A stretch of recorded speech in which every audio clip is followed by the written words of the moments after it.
continuing with our idea, what happens when interest rate changes? Okay, so if there are two possibilities obviously, and how it changes, well, it could be market forces, or primarily the way interest rate is changed because interest rate is the benchmark interest rate is in a way fixed by the central bank.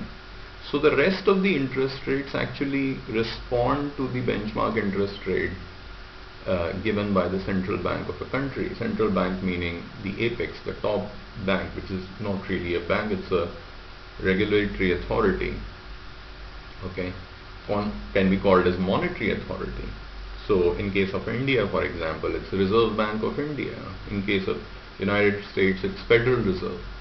So we'll why and how it changes, we'll just assume, we'll take that discussion later on. Right now we'll just assume that, okay, let's say interest rate changes, then what happens? Okay, so first, interest rate can change in two directions. Either it can go up or it can go down. Let's start with, let's say interest rate falls. Okay, then what happens?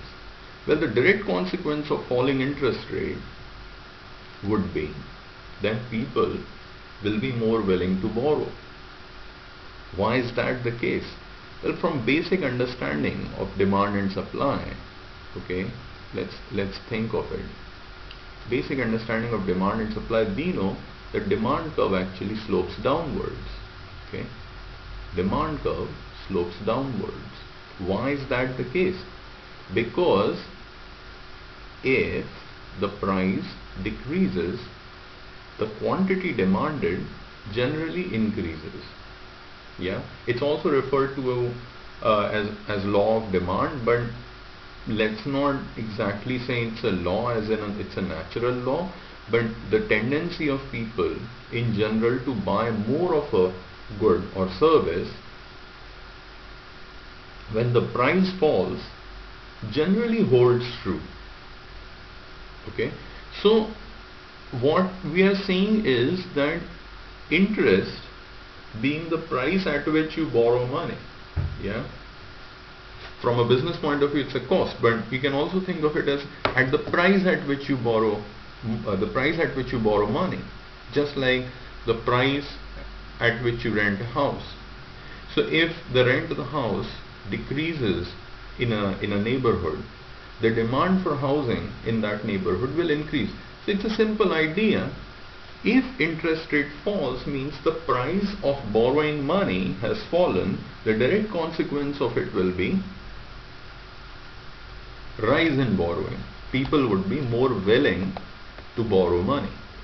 Okay. Now, why do people borrow money? Well, there are hundreds of reasons. There could also be personal reasons for which people borrow money.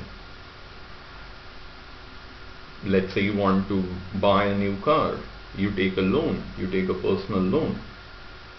So that could be one particular way of looking at it. Another way is people generally borrow money to invest in the production of goods and services. Okay, so let's assume for the moment that it's such an economy where the stress is on borrowing for purposes of production and not on borrowing for the purposes of consumption. Because if you're borrowing for the purposes of consumption, you're definitely not investing in production. Okay, so there have been debates about that, and we're not getting into all those debates whether consumption borrowing can actually increase production. It will have a different sort of impact on the economy. But one thing is for sure, as we said, that if the interest rate falls, the tendency of people or the tendency of the economy to borrow will increase. Alright. Now what? Demand for the factors of production. We already saw what factors of production are: land, labor, capital, things that you use for the purposes of production of goods and services. Simple enough. So if the interest rate falls, people will borrow more. So let's say in an economy, the total amount of borrowing, 20%, let's assume, okay, there are a lot of assumptions going on. 20% will be, let's say, for the purposes of consumption, let's say, okay. So 20% will be consumption. What about 80% will be for the purposes of investment.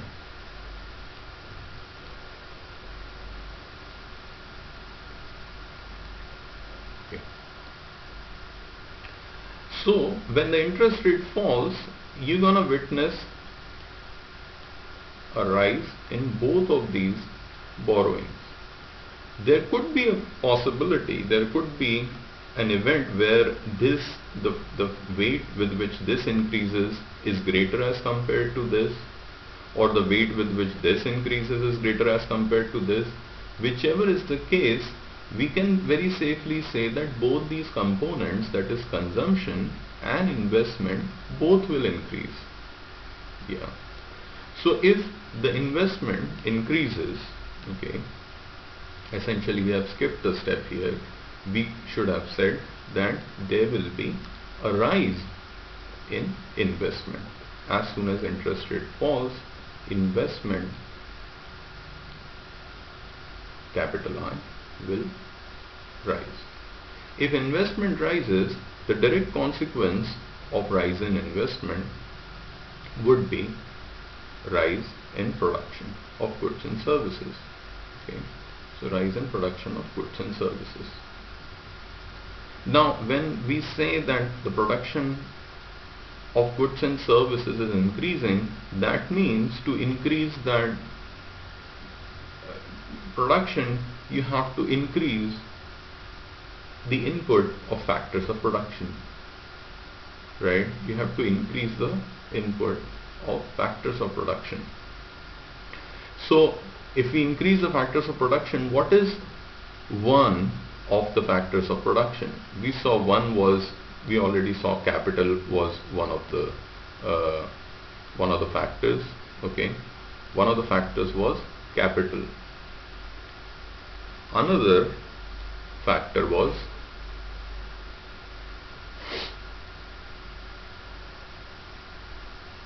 raw materials.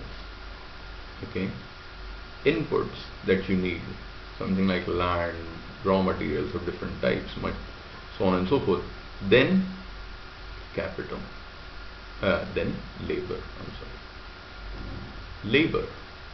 labor means people that are to be employed. Okay, so the hiring of labor will go up. It's quite obvious, isn't it?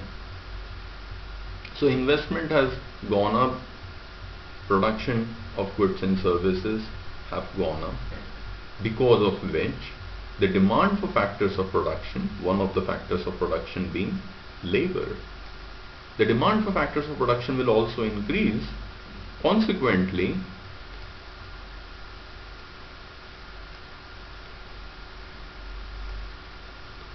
employment will increase,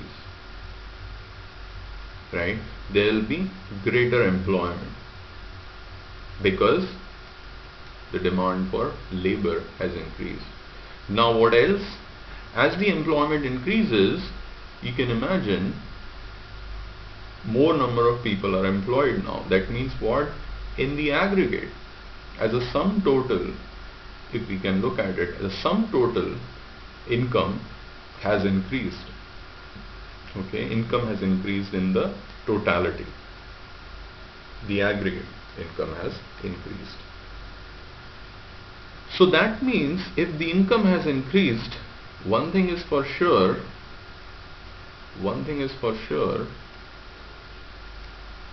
the demand for goods and services will also increase. Yeah. the demand for goods and services will obviously increase. Why? Because as people earn more money, as their incomes rise, they demand more goods and services. Okay. So, if the aggregate demand for goods and services rises, what is going to happen? Well, the first consequence of direct increase in demand for goods and services would be price rise. Okay, the price level, pardon my handwriting, price levels will actually go up. Price levels will go up. Okay, so price levels will go up, and that will price levels of the same goods and services which were being demanded. Okay, if the price goes up, it sort of sends the signal to the producers that they need to produce more goods and services. Okay, so the demand for goods and services actually is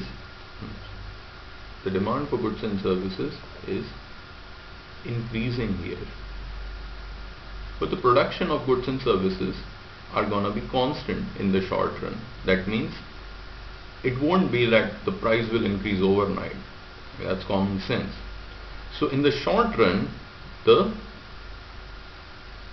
goods and services, supply of goods and services will be constant. So the only mechanism with which the producers or the sellers can supply in the market is at a higher price. Okay, this actually sends signals to producers that we need more goods and services. Okay, another way of looking at it is, if the inventories are falling or just disappearing at a greater rate, that also sends signals to the producers to produce more. Okay, inflation, simple. Inflation is nothing but rise in prices. When the prices rise, that's what inflation is. Okay, and so far since we're talking about falling interest rates, the consequences that we have discussed so far is that of falling interest rates. So that means once we have understood that this happens, we can think of it as a feedback loop, can't we? So of course I don't think this is a very popular term in economics, but the idea is same. It's like a feedback loop. This price tells the producers to produce more. Again, what is going to happen? As a consequence of this, okay, as a consequence of higher demand for goods and services and pricing going upwards, setting in inflation, obviously, that is going to foster somehow again higher production of goods and services. So it's sort of feeding back again into the production of goods and services. What's going to happen?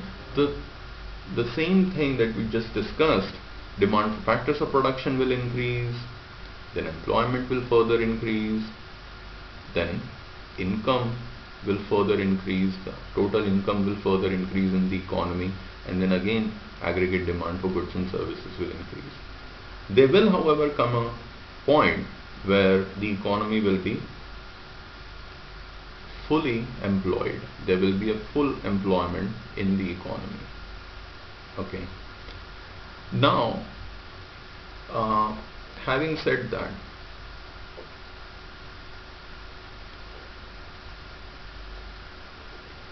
do we think that economy will just keep going upwards on this growth trajectory? It's quite possible. Hypothetically, it is possible that people keep getting employed. People, the producers get more queues for production. This will be a growth trajectory, we will say. What will happen if the interest rate is in fact rising? In that case, exact opposite will happen. The economy will experience a depressionary cycle. isn't it? So if the interest rate rises, the cost of borrowing has risen. So in that case, people won't borrow, the businessmen or the entrepreneurs won't borrow as much to invest in the production. Hence, production of goods and services will in fact fall. Demand for the factors of production will also fall. Employment will fall. Incomes in the aggregate will fall. And the aggregate demand for goods and services will also fall. Right? So in that case, there will be a price drop, because the inventories will just keep piling up with no one to buy them. The only possible way to get rid of that inventory, okay, is to reduce the price, which ultimately, again, the idea of feedback loop works here as well, that which ultimately is going to send a signal to the producers that, you see, much isn't demanded, so don't produce as much. Okay, it's going to send a signal to the producers. So again, the thing will repeat itself, and this can be called as, or this can be thought as, a depressionary phase of the economy.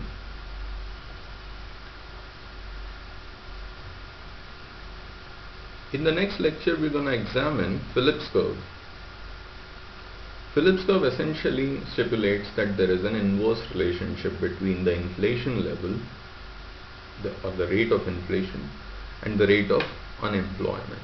That means Phillips curve essentially is saying, if the employment rises or the unemployment falls, same thing. If the employment rises or the unemployment falls, the rate of inflation will also rise with falling unemployment, or the rate of inflation will rise with rising employment.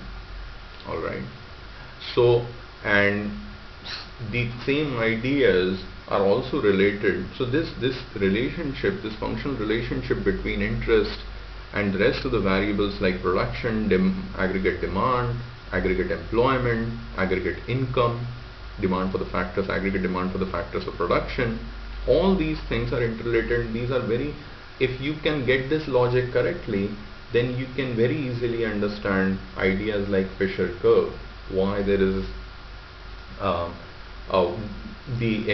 why there is a sort of fluctuation in the foreign exchange rates, even when the currency fluctuates, called as Fisher effect. So we'll look at these simple theories. So that's it for this lecture. Let's continue with the Phillips curve. Thank you.